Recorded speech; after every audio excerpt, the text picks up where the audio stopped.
Hello, my dear learners, my dear students. I hope all of you are very well.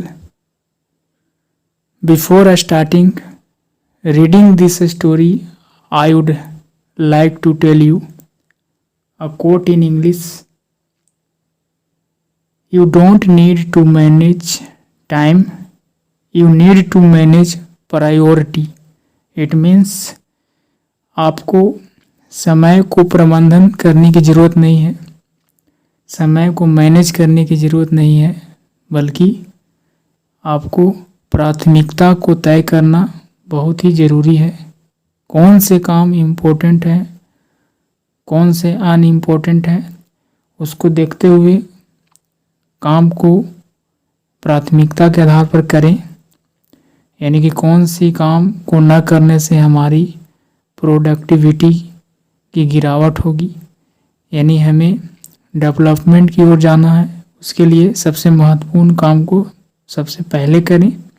एक दिन में 5-10 ऐसे काम को लिस्ट बनाएं, जिनमें से सबसे महत्वपूर्ण काम हो उसको प्राथमिकता दें और बाकी अन्य काम को सिस्टमैटिकली करें। So this is the meaning of this statement. So let's get started. First of all, the title name of this story, The Kind Soldier. एक दयालु सैनिक, army soldier. I read the first paragraph. Once a soldier went to a hospital. एक समय की बात है, एक soldier, एक सैनिक, वेंट यानी गो का सेकंड फॉर्म, गया। कहाँ गया? एक हॉस्पिटल में गया। The nurse took him to see an old man. और उस हॉस्पिटल में एक नर्स थी जिसने टूक हिम यानी उसे ले गया, उस सोल्जर को ले गया। टू सी, यहाँ पर सी के मतलब देखना नहीं, यहाँ पर मीट यानी मिलने के सेंस आ रहा है। To see an old man यानी कि वह ले गई एक बूढ़े आदमी को से मिलने के लिए। एंड सैड, और नर्स ने कही, योर सन इज हेयर, यानी उस बूढ़े को सामने दिखाते हुए सोल्जर को वो क्या कहती है कि यह रहा आपका बेटा। यानी कि you can see the picture in the hospital. इस ओल्ड मैन जो है से लेटा हुआ है, यहाँ पर सोल्जर है, ये नर्स है। मिलने के लिए नर्स ने सैनिक को उस बूढ़े आदमी के पास ले गई। So next paragraph, heavily medicated, यानी कि भारी भरकम ड्रग्स मेडिसिन को पेशेंट को दिया गया था, उस ओल्ड मैन को, यानी कि होश में लाने के लिए, यानी कि उसके बिहेवियर को कंट्रोल करने के लिए ड्रग्स मेडिसिन दिया गया था। इसको एंटीबायोटिक कह सकते हैं। उसको मतलब संभालने के लिए, मतलब कि रोगी को उस हालत से, मतलब गंभीर हालत से एक नॉर्मल में लाने के लिए, मतलब दवा देने को कहा जाता है heavily medicated. The old man dimly सा द यंग सोल्जर, यानी उस बूढ़े आदमी ने मंद पूर्वक यानी कि हल्के से धुंधला रूप से देखा उस जवान सैनिक को। ही रीच्ड आउट हिज हैंड, और उसने अपना हाथ को फैलाया, पसारा। रीच आउट मतलब फैलाना।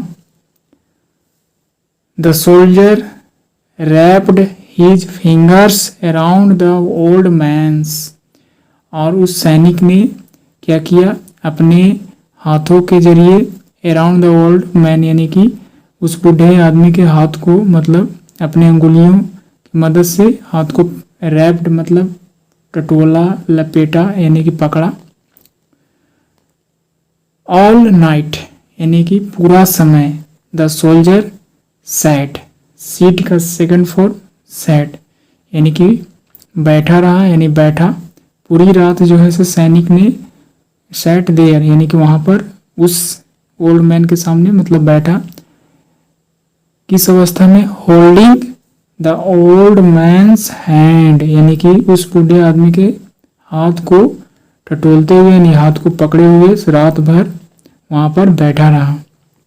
लेटर बाद में, the soldier asked the nurse बाद में सैनिक ने नर्स से पूछा, हु वॉज डैट मैन वह आदमी कौन था, उस बूढ़े आदमी के बारे में वह कौन था। The startled nurse, startled nurse यानी कि भौचक्का होना, हैरान होना, मतलब हैरान अवस्था में, अचंभित अवस्था में होकर नर्स ने रिप्लाई किया यानी कि जवाब दी, यानी कि वह जो ऐसे अचंभित थी, हैरान थी। कहने का मतलब क्या है, आगे सेंटेंस को पढ़ते हैं।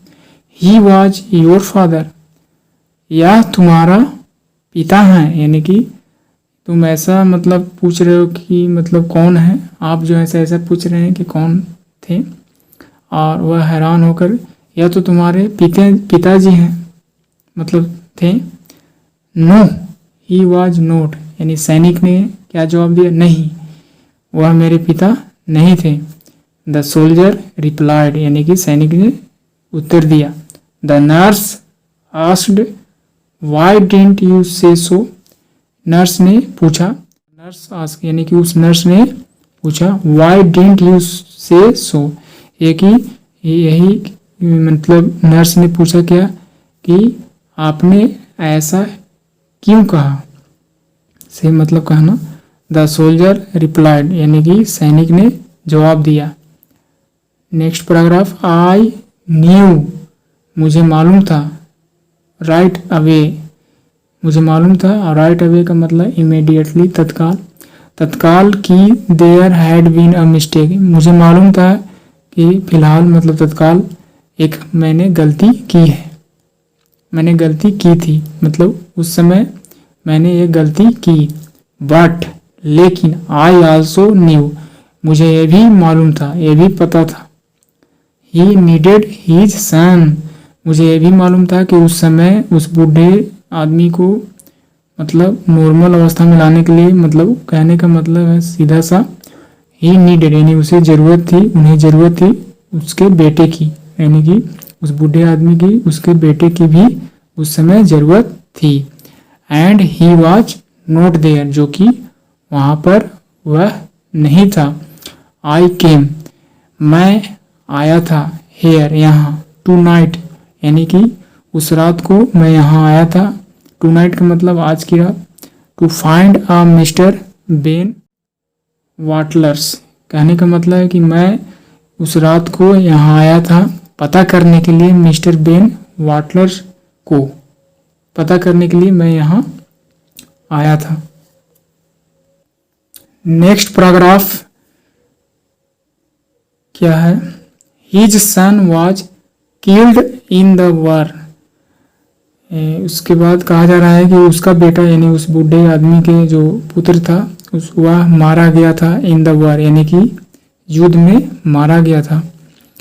And I was sent to inform him, और कहा जा रहा है कि मुझे भेजा गया था, यहाँ पर पैसिव फॉर्म है। आई वॉज सेंट यानी सेंड का third form, I was Saint यानी मुझे भेजा गया था, मुझे भेजा गया था टू इन्फॉर्म हिम यानी कि उस बूढ़े आदमी को मतलब सूचना देने के लिए। व्हाट वाज दिस यानी कि कहा जा रहा है कि मुझे वहाँ मतलब इस हॉस्पिटल में भेजा गया था मतलब मालूम करने के लिए कि कौन है मिस्टर बेन वाटलर्स, और मतलब कि उसका बेटा जो है मारा गया था युद्ध में, इसीलिए मुझे भेजा गया था मतलब इन्फॉर्म करने के लिए उस पिताजी को, उसके उस सैनिक के यानी उस बेटे को। व्हाट वाज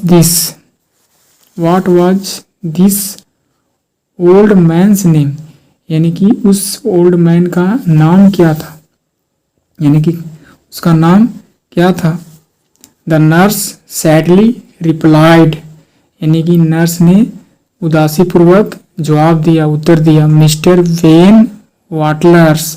कहने का मतलब है कि वही ओल्ड मैन मिस्टर बेन वाटलर्स था और उसी को इन्फॉर्म करने के लिए यह सैनिक को मतलब हॉस्पिटल भेजा गया था।